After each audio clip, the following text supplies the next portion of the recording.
Alrighty, folks. How's it going? Um, I've been sitting on this one for a little bit, but I wanted to talk about the experience that I had at the Clash at the Coliseum this Sunday um, in Los Angeles. I actually flew out from St. Louis to Los Angeles to go see the NASCAR Clash.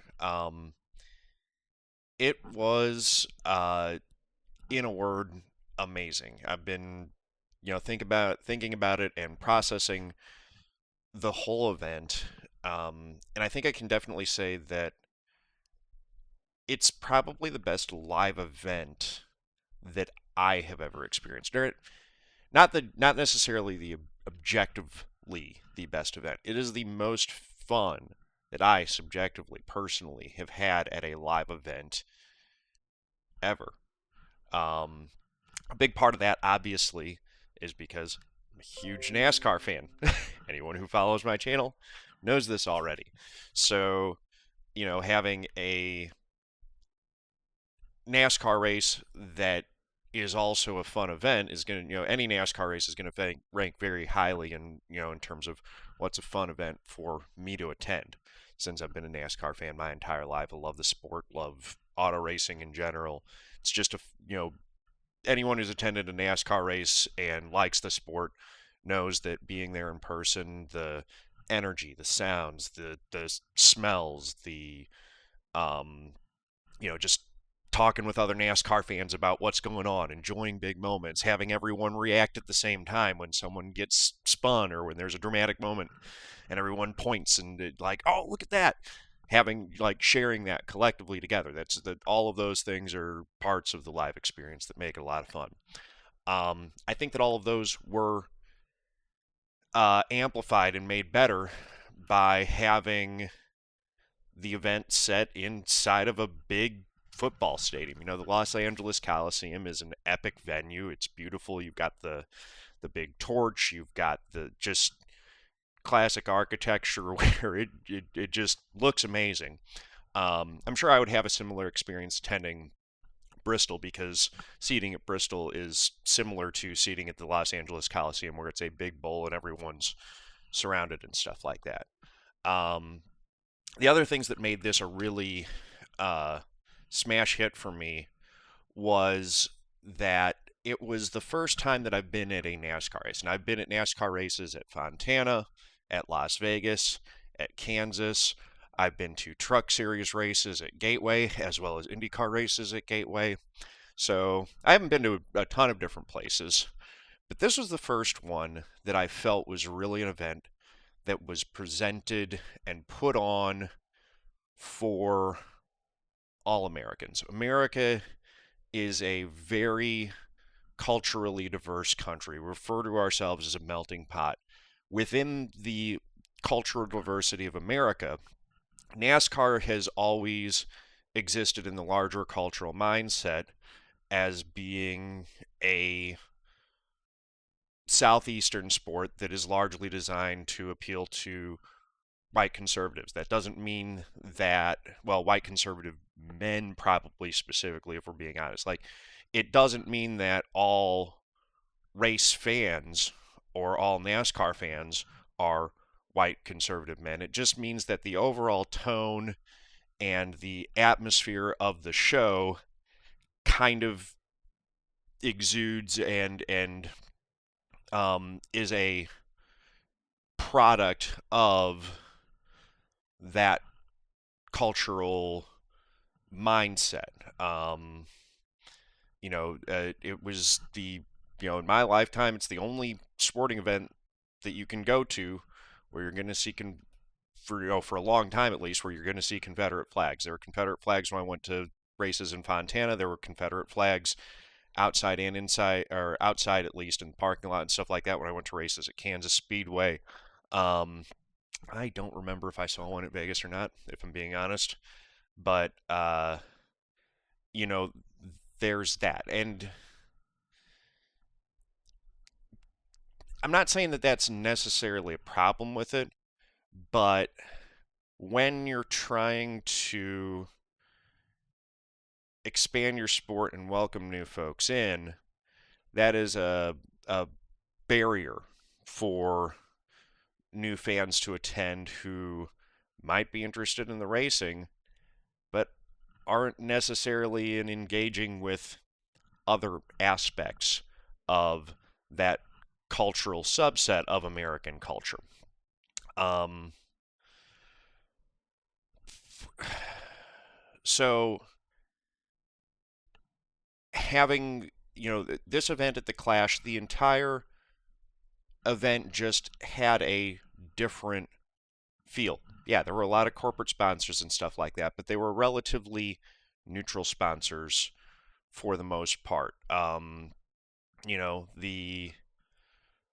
there was still an invocation, and there was still, the typical nod to military culture with the flyover, but the invocation's a bit unique to NASCAR, but understandable again because there's a level of risk that happens with auto racing in terms of the danger in that feat that makes, a prayer for driver safety and competitor safety make sense at a auto racing event where it wouldn't necessarily it would strike people as odd to have a prayer for competitor safety before a baseball game. Um, because baseball doesn't have the same history of losing competitors on the field of play that auto racing does. So that didn't feel super out of place, that was still there. The flyover was fine. Flyovers happen at all kinds of sporting events and stuff like that. Um, you know, so I didn't see those necessarily as being things that pulled the sport away from being, something that was an event from all Americans, or the event from being something like that. But the walking around, it the whole, like the attendance, the crowd, it was a younger crowd than what I remember seeing at most NASCAR events. There were a lot more younger folks there. There was a much more culturally diverse, just attendance, more cultural diversity, um, and ethnic diversity in the attendees and in the crowd than I remember seeing at previous NASCAR events. The clothes and what folks were wearing and stuff wasn't just all race fan T-shirts. It was folks were wearing a lot of like music and band T-shirts, stuff from like alt rock, metal, um, different kinds of things, which tells me that NASCAR was actually successful in opening the event up to more people. Having, when they were going around and interviewing people in the crowds, it didn't look like what people stereotypically think of as being NASCAR fans. There were a lot of different folks. And I think that that's a good thing that shows the success of the event. It's not to say that there's anything wrong with stereotypical NASCAR fans. I've gone to a lot of NASCAR races and had an awesome time at those events. And I've always wanted, my friends who generally like sports and generally like to just go out and do different things to have a good time, to go have, to be able to go and have fun at a NASCAR event. But there's other stuff that happens at NASCAR events that is not necessarily appealing or welcoming to those folks. And not having that as a component of the Clash made it a more pleasant experience for me to attend, and definitely something that I feel like, if NASCAR races continue to have that same type of feel for the in-person experience, that I think will be a good thing going forward, because I think that NASCAR is a uniquely an American thing in a lot of ways, and I think it'd be great if it did sort of transition into being an in-person experience where everyone in America feels welcome at a NASCAR event. Um, And I do mean everyone. I don't want to make old school NASCAR fans feel unwelcome at a sport that they've been loyal attendees to for a long time. Um, and I don't think that there's any reason that they should have been. There wasn't anything that I saw out of the event that was, negative or exclusionary or telling people, no, you can't come here. Obviously, now there is the rule that at a NASCAR race, you can't bring the Confederate flag anymore. And there are good reasons for that, because that is a giant, certain people aren't welcome at this event sign. Whether you understand that or not, whether you intend that message to be sent or not when you display it, it definitely sends that message to other people, whether you're intending it or not, that this is a place for me and not for you. So if you don't understand why, that's a giant don't come here sign for a lot of people.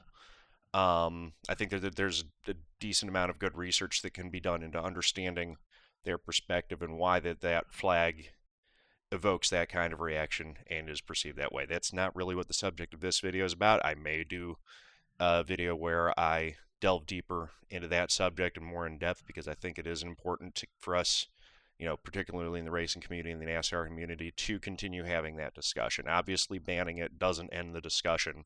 I think NASCAR made the right call in banning it, but I do think that, as caretakers of our own community, that we need to be able to have those discussions with one another. So I'm happy to engage with that discussion at a later time, in more detail.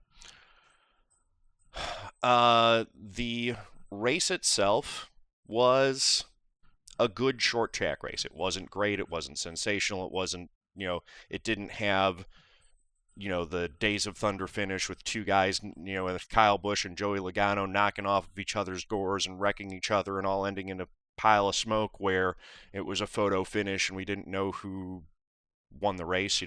There were several finishes in last year's NASCAR season in what I think were worse race cars that were better. The chief one that comes to mind as being probably the most quintessential NASCAR race in a long time was AJ Allmendinger's finish at Bristol last year in the Xfinity Series race, where he comes across the line, wrecks, and is smoking it, and you reminded me of the 1995 and 1999 Bristol night races with Terry Labonte and Dale Earnhardt. So, it didn't have that. But I think that's potentially actually a good thing, because all of those new fans who came to the race, who enjoyed it. So I want to emphasize this point.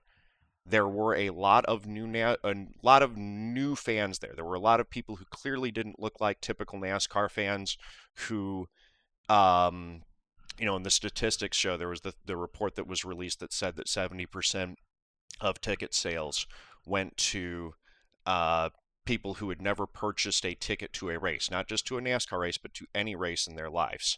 And that's according to, data from Ticketmaster. So obviously there's potential, that it might not pick up fans who had purchased a ticket through a different service. But given that Ticketmaster has been the way that you buy tickets for NASCAR races for a while, they've got pretty decent data on this kind of stuff. So given that there were so many new fans, and given that based on what I was seeing, everyone was having an awesome time. I think I heard them say it on Dork Bumper Clear, and so I'm going to paraphrase this a little bit, but I want to echo the sentiment that they shared, which was that every time two cars got side by side, every time there was a pass for a lead, every time someone got into one another, the reaction from the crowd was like they had never seen cars passing each other before. It was crazy. It wasn't maxed out. I think that the maximum capacity of the Coliseum, 75,000 people, they might have had attendance of around 50,000 people. I don't care. The place, especially in the main event, felt full. And when you have that place full and everyone jumps up and is shouting at the same time because two cars got side by side, that's a huge win for NASCAR.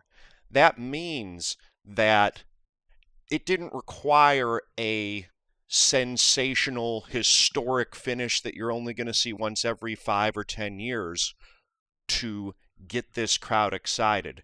They were excited by relatively standard fare short track racing, which I think that's a good thing, big win for NASCAR, especially since they're moving in direction of trying to add a few more short track races to the schedule, trying to add, some more road course races, which I think, also provide an experience that'll be entertaining.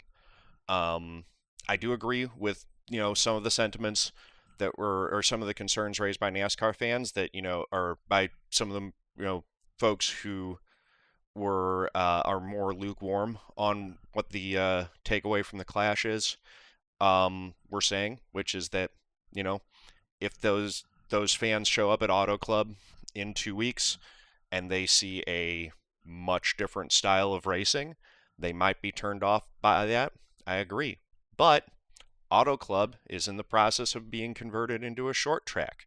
So when that happens, those fans may well come to that race and say, hey, I'm here for the short track racing because it's entertaining. And, again, I'll emphasize this.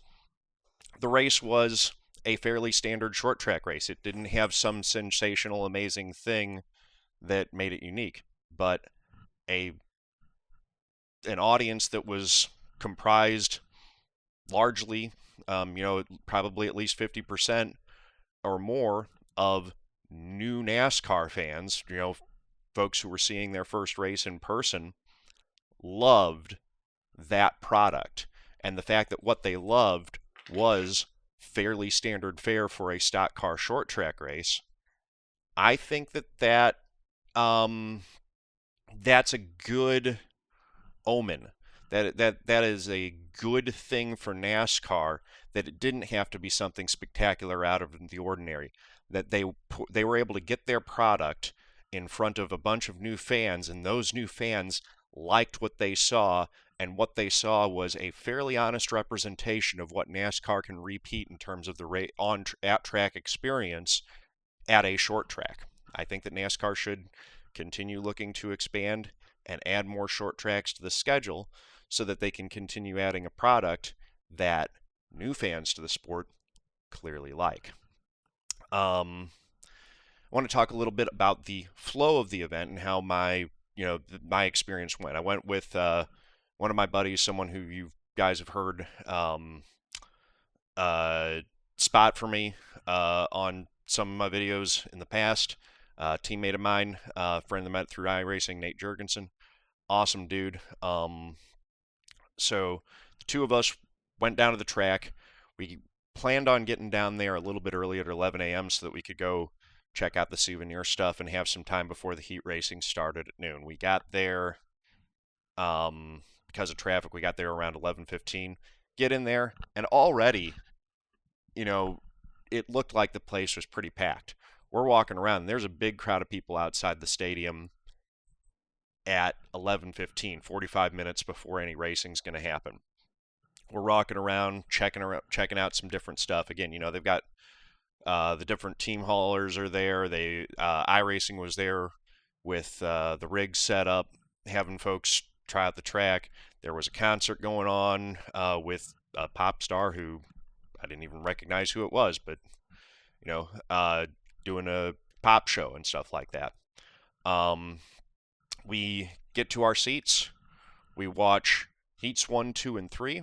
We're pretty clean. I don't even know if there was a caution in the first 3 heats, but there's this tension that was building through the first 3 heats, as you could see the drivers, because the drivers are paying attention to the heats and stuff like that, and they're saying, oh, well, I can get away with that little bit of contact. So in heat 2, they push the contact a little bit more. In heat 3, they push it a little bit more until things in heat 4 start getting a little wild, and we start seeing, cars getting turned around and spun and stuff like that as the pressure and things amp up.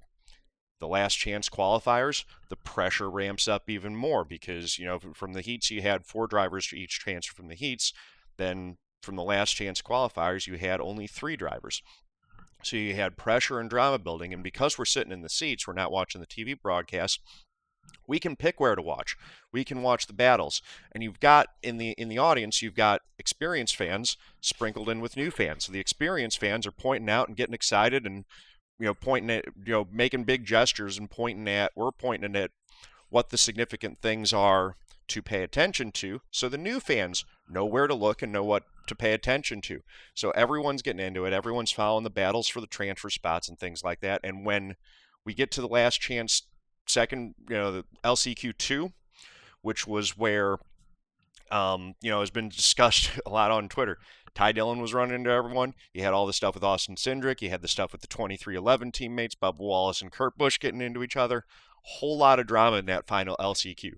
The place was going nuts. It was very clear that everyone, new fans, old fans alike, everyone was into it. Everyone was having a good time. Those wrapped up around 2 p.m. and there's a hour and a half break. The main event starting at 3:30 p.m. There's the Pit Bull show and some different stuff. My buddy Nate and I we're needing to use the restroom, and we're needing some food. So we get out, and of course, because everyone, everyone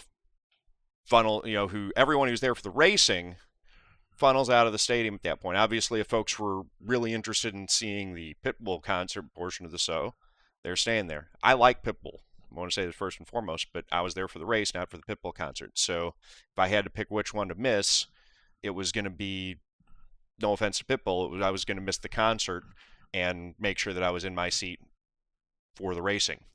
So we get out, lines everywhere, huge lines for restrooms and stuff like that. So we're trying to figure out, get food first, get restroom first, whatnot. We end up walking back and actually finding some porta potties that didn't have a line, so we're able to. But if we would have waited in the line for the restrooms, probably would have been through in about the same amount of time at the end with how much time we were walking around. Got to use the restroom, got to get food, get back into our seats as driver introductions are going on for the main show. So having that hour and a half break was great because it allowed everyone who was there for the heats and the LCQs. And again, fans are rolling in all day throughout the day because the main event's starting at 3:30. So, a lot of fans are, going to be rolling in late, who didn't prioritize making sure that they saw the entire show. By the time the cars get on track for the main event, that stadium was absolutely packed. Just filled to the brim, it felt like. Yeah, there were a few empty seats here and there, but the place was full. And again, because we had that hour and a half break in the middle of the show for the in-person experience, that was great because we got to walk around, got to use the bathroom, got to get food, get back to our seats in time, didn't miss anything. And then the main event was, fun. It wasn't as wild as the LCQ. It's funny because Nate and I were both talking about this. On iRacing, when you're in a race, you want a race that is everyone races each other clean, respectfully, no contact. You go caution free and just have a nice drama free race that's a pleasant experience. When you're a fan in the stands, you want chaos, mayhem, cars flying everywhere, drivers getting mad at you. Drivers and fans want opposite things when it comes to what they want from a race. Most of the time. Sometimes those things are in alignment, but most of the time, drivers want things to go according to plan. Fans want things to not go according to plan because things not going according to plan is really entertaining for the fans, even though it's really frustrating for the drivers. So the main event went more according to plan. There were things that were definitely somewhat confusing. How Kyle Busch got the lead back from Joey Logano at the halfway point was a little confusing, but as an experienced fan, I was able to figure out that the reason he got it was he was able to beat Joey back to the line. That was actually communicated pretty well in person. I still haven't watched the TV broadcast, but I've heard that that wasn't communicated well on the TV broadcast. So again, plus for being in person, plus for the in-person experience, that confusing scenario was communicated better. Definite minus for the TV coverage that wasn't communicated clearly to the TV audience. Um, and then, you know, in the second half, Joey Logano was able to get by Kyle Busch and actually work the same thing because he was on the outside when the caution came out at the moment of caution. His car was actually had a nose ahead of Kyle Busch, even though he had never actually fully completed the pass, and was able to get the lead in the same way that he lost the lead to Kyle Busch when Kyle was on the outside but had a nose at the line when they hit the halfway point. That was able to cycle him back in front. So all of that was easier to follow in person. Again, when you're in person, you can see the entire track. That's another thing that was great about this place. There was not a bad seat in the LA Coliseum anywhere. No matter where you sat, whether you were down in front, whether you were up high, whether you were off at one end zone end or the other, every seat had a full view of the track where you could see all the cars no matter where they were on the track. So again, unlike watching on TV where they're doing a lot of onboard shot selections, they're trying to do the speed camera, they're trying to do the flyover camera and stuff like that. When you're in your seat watching, you can see all the cars and you can pick what you want to follow. Great experience for fans in person. I would imagine probably a similar experience again to what you get at Bristol and Martinsville, but definitely not the kind of experience that you get at bigger tracks like Auto Club and Vegas, where no matter where you're sitting, you're really losing the cars for about half the lap. So when I'm at those bigger tracks, usually it's watching the cars as they come by on the front straightaway and go into turn one, and then switching back up to watching the jumbotron for about half the lap, and then switch back to watching the race. Um, Note for broadcasters covering auto racing in general and NASCAR races, long shots are really nice, especially at the short tracks. A lot of us have bigger TV screens these days, and the cars can be a little bit smaller, and you can get more of them in the shot and make it easier for us to follow the action and giving us a better TV product if you make better use of those longer shots, which interestingly enough were used more frequently at a time when our TV sets were a lot smaller.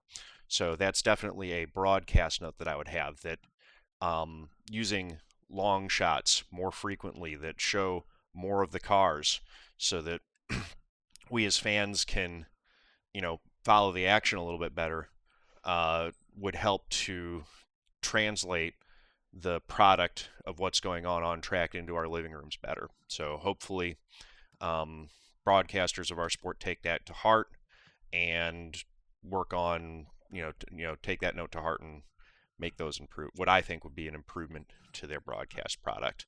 But again, following it in person was great. I think there was maybe one or two spins or something like that where we didn't see the initiation of what happened and needed the replay to really see what happened. Most of the time, because you can kind of keep all the cars in at least your peripheral vision, you could see what was happening everywhere on the track at all times. So, that's also part of the product of being at a quarter-mile track, but it also showed that, NASCAR can work at a quarter-mile track. Now, you can't have 40 cars at a quarter-mile track. That would have been too much.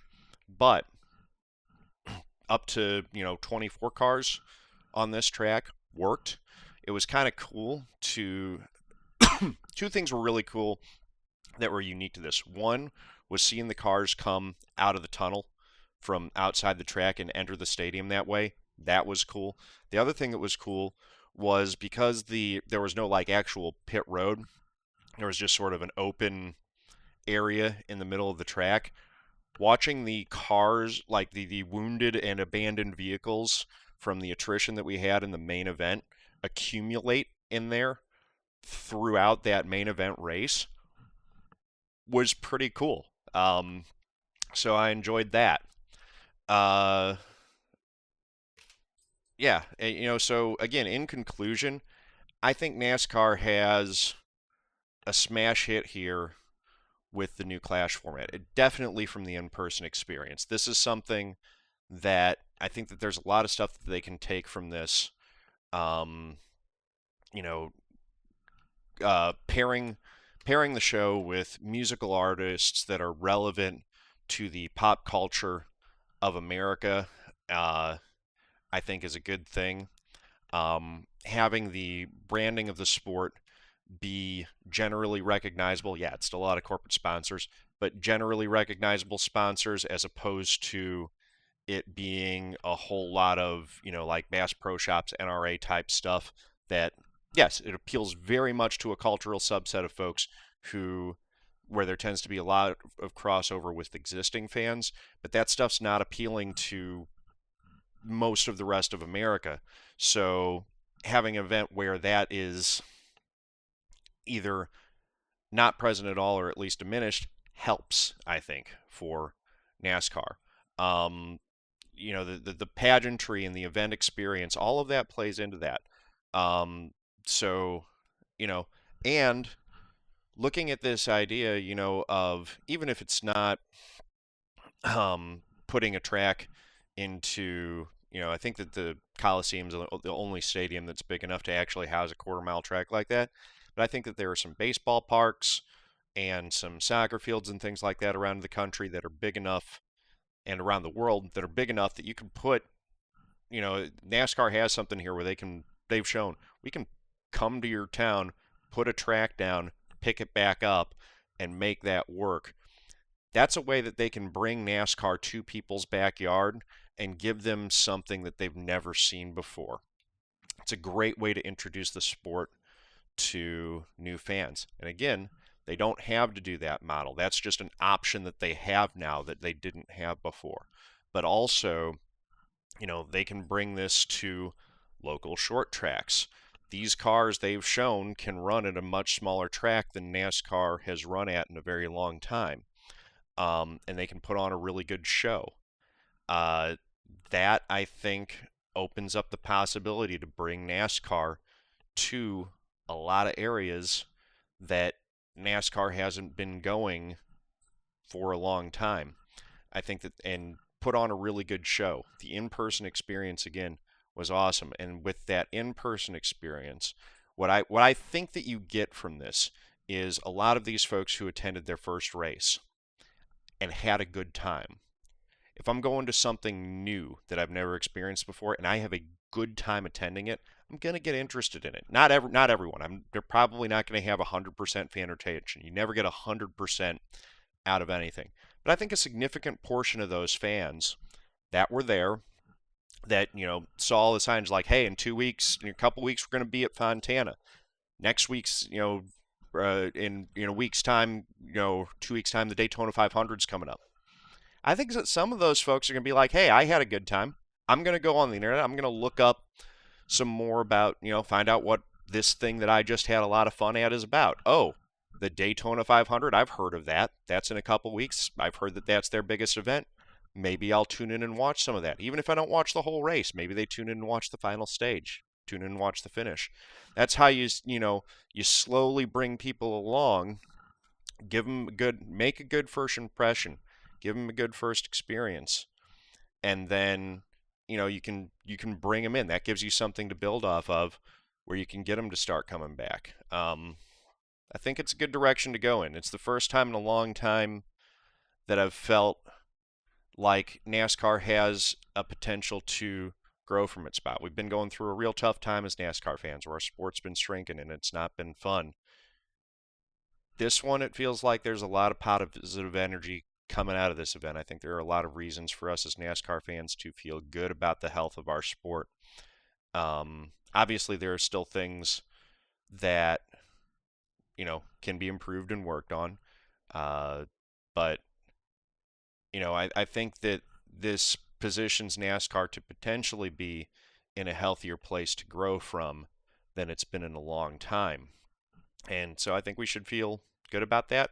I think, hats off and credit to NASCAR for taking a big risk, something that a lot of people, especially like a lot of folks in the industry, a lot of NASCAR folks, when they first heard the idea that they're going to put a quarter-mile track inside the Los Angeles Coliseum, um, didn't think that that was going to be a good idea. Thought there was no way that they were going to be able to pull it off.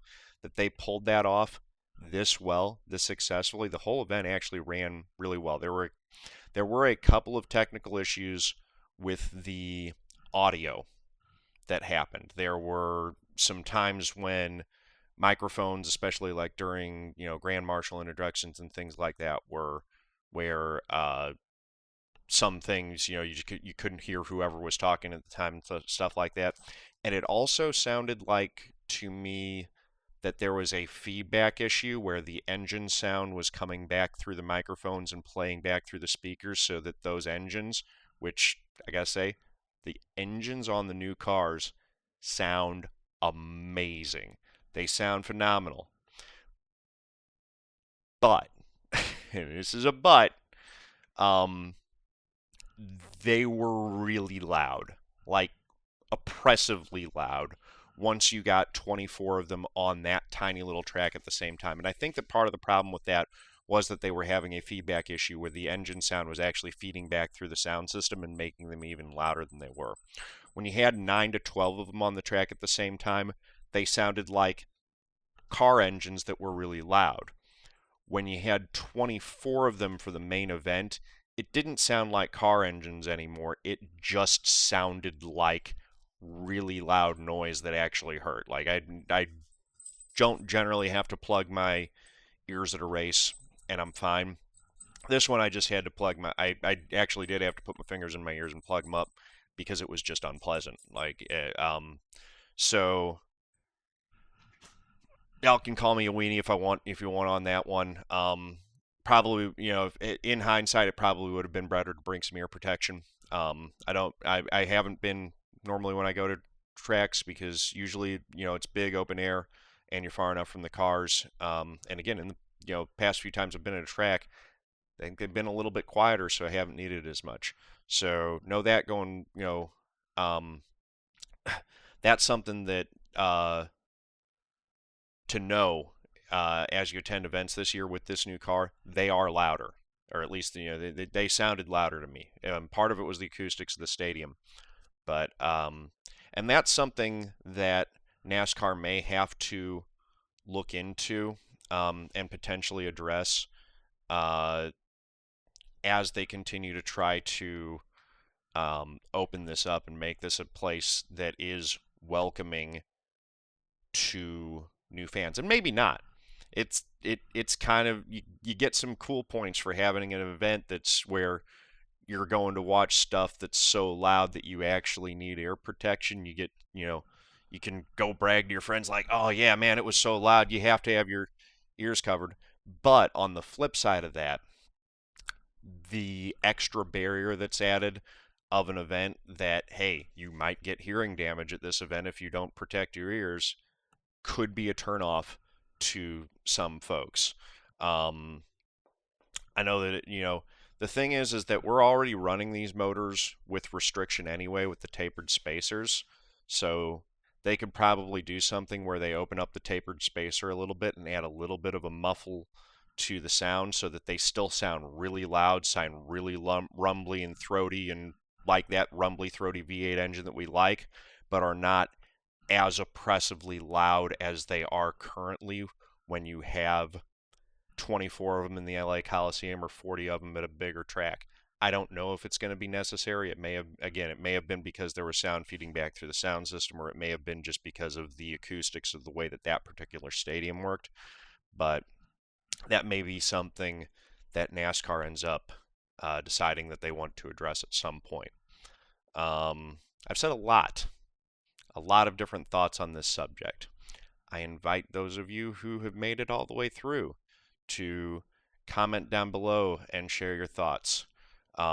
Again, these are my thoughts and my experiences from attending the event in person. I understand that it was a very different event to watch on television.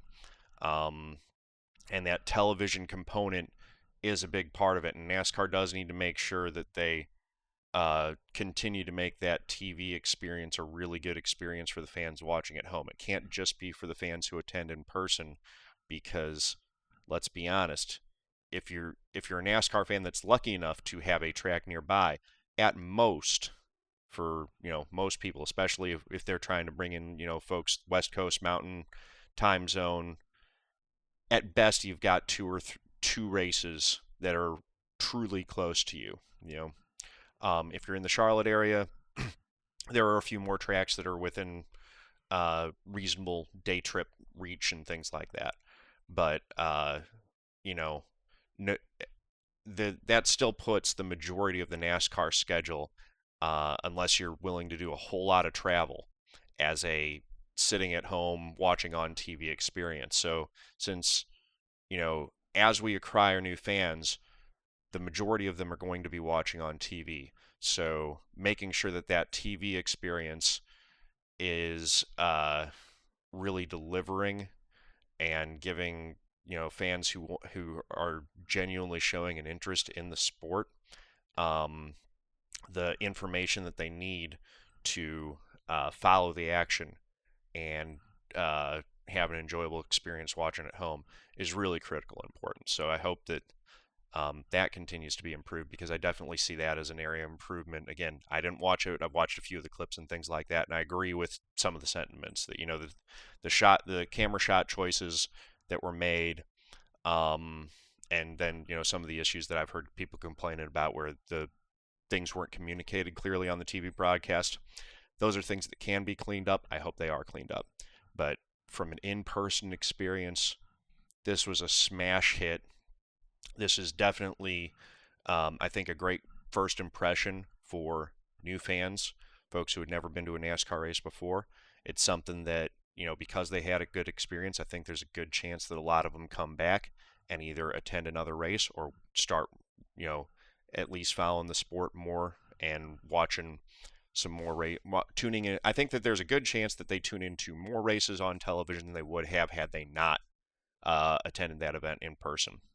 So those are my thoughts. Again, let me know what your thoughts were from the event, whether you attended it in person, whether you watched it. Let me know in the comments below. If you like this video, please click that like button. Hit subscribe, and be sure to ring that notification bell.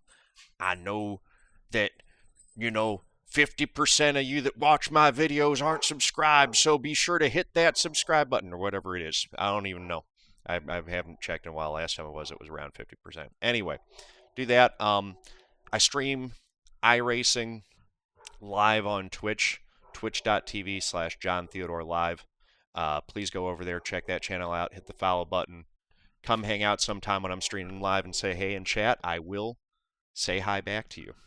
So, thank you very much. Peace out.